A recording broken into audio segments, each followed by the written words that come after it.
Dahulu kala, berdirilah sebuah kerajaan besar dan kuat bernama Kerajaan Pengging. Kerajaan itu dipimpin oleh seorang raja yang bijaksana dan disegani rakyatnya. Di kerajaan tersebut, hiduplah seorang ksatria muda bernama Joko Bandung.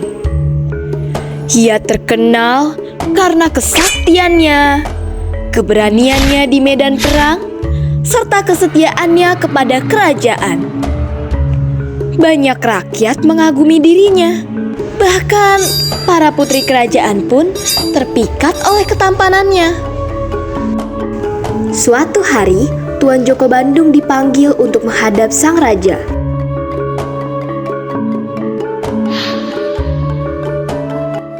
Joko Bandung, usiamu kini telah dewasa.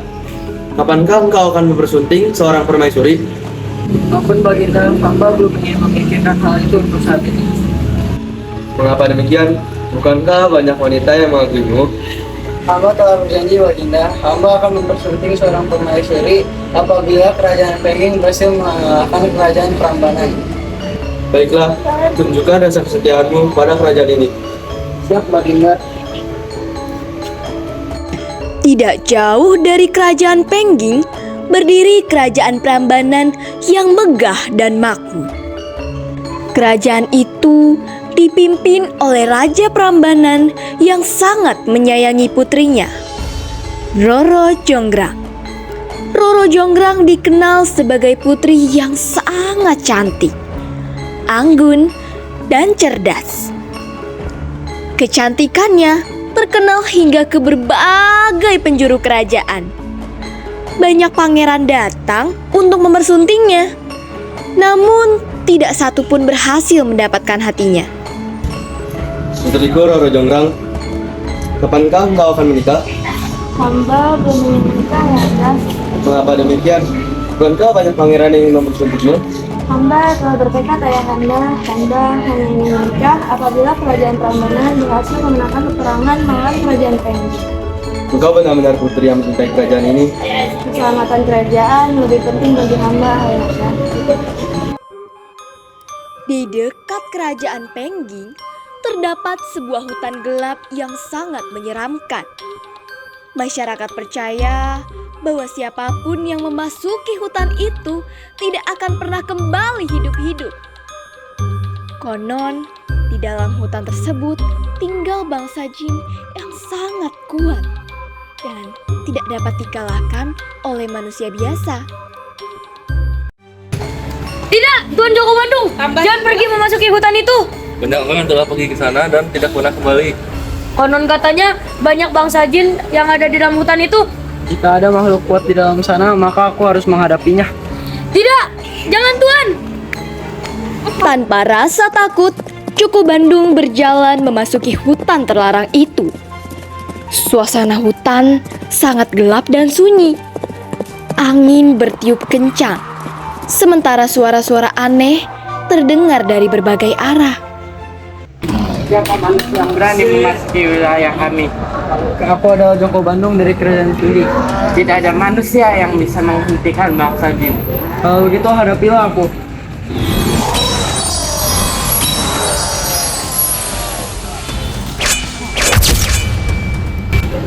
Ampunilah kami, Tuan. Jangan memusnahkan bangsa jin. Kami manusia tidak akan menyakiti kalian asalkan kalian tidak mengganggu kami. Baik, sebagai imbalannya, izinkanlah kami untuk melayanimu.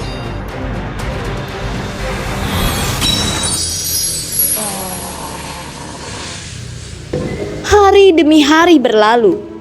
Perselisihan antara kerajaan Pengging dan kerajaan Prambanan semakin besar. Hingga akhirnya peperangan pun tidak dapat dihindari.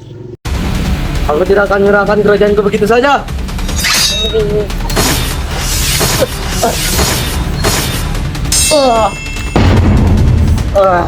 Maafkan hamba Baginda, peperangan ini harus berakhir.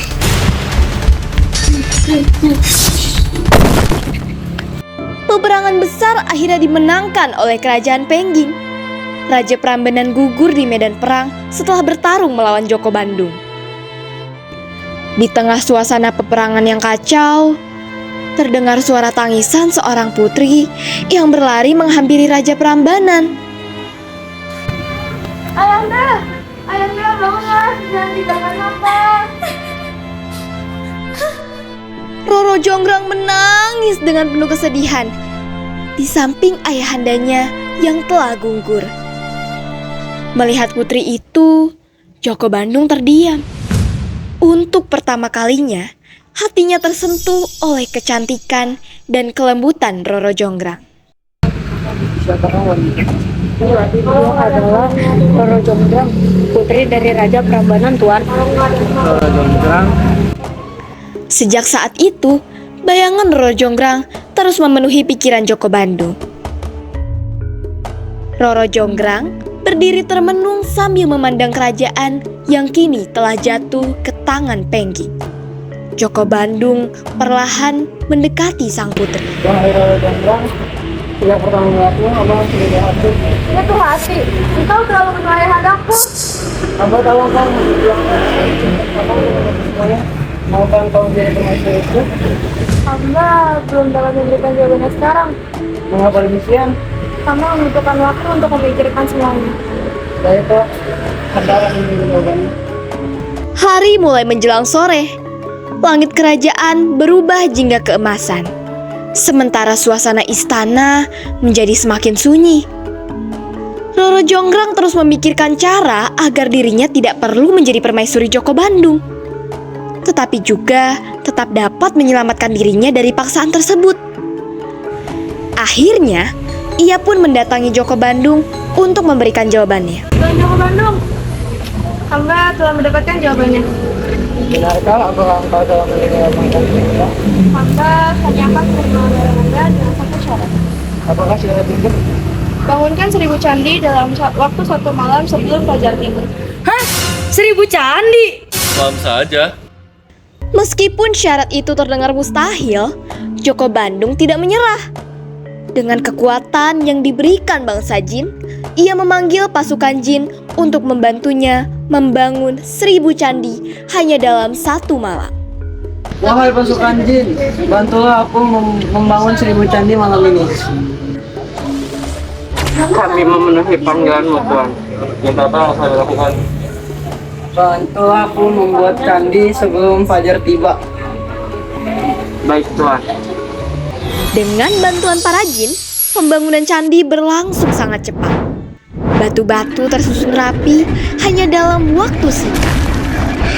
Sedikit demi sedikit, jumlah candi hampir mencapai 1000. Melihat hal itu, Roro Jonggrang mulai merasa panik karena syarat yang ia berikan hampir berhasil dipenuhi. Aku harus mengagalkan rencana mereka. Dendeng, kemarilah cepat. Ada perintah apa, Putri? Cepat bakar jerami dan buat suara seperti pagi hari. Kita harus berpikir seolah-olah mengira bahwa matahari telah terbit.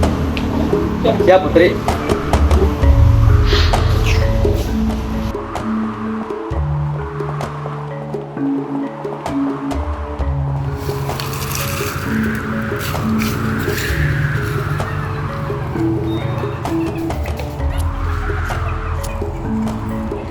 Api dari jerami membuat langit tampak kemerahan seperti fajar. Suara ayam berkokok pun terdengar di seluruh kerajaan. Bukankah sudah pagi? Para jin mulai ketakutan karena mereka mengira pagi telah tiba. Tuan, candinya nomor 199. Joko Bandung akhirnya menyadari bahwa dirinya telah ditipu oleh Roro Jonggrang. Roro Jonggrang, kau telah menipuku. Dia hanya ingin meniru hamba sendiri. Apakah ini semua sudah kau rencanakan sejak awal? Kalau banyak berdosa, Tuhan akan tidak akan mampu membangun 1000 candi dalam waktu 1 malam. Apa katamu? Tidak ada satupun manusia di dunia ini yang dapat melakukan hal mustahil seperti itu. Hamba memberikan syarat agar Tuhan menghentikan permaisuri. Tapi hamba bisa menyelesaikannya. Itu karena Tuhan menggunakan bantuan para bangsa jin. Mana mungkin hamba menerima seseorang yang telah merebut kerajaan hamba dan membunuh ayahanda sendiri. Namun itu aku lakukan demi kerajaan dan demi dirimu. Tidak, Tuan. Hamba tidak akan pernah menjadi permaisuri dari pembunuh hamba ayahnya sendiri. Mendengar perkataan itu, kemarahan Joko Bandung semakin memuncak. Kesaktiannya mulai bangkit, dan angin di sekitar istana bertiup dengan sangat kencang. Ini kurang satu, maka engkau lah yang akan menjadikan kita sedikit. Tidak, jangan lakukan itu. Hamba kutuk kamu menjadi batu. Perlahan-lahan, tubuh Roro Jonggrang berubah menjadi arca batu. Konon, arca itu masih berada di kawasan Candi Prambanan hingga sekarang dan menjadi bagian dari legenda yang terus diceritakan turun-temurun.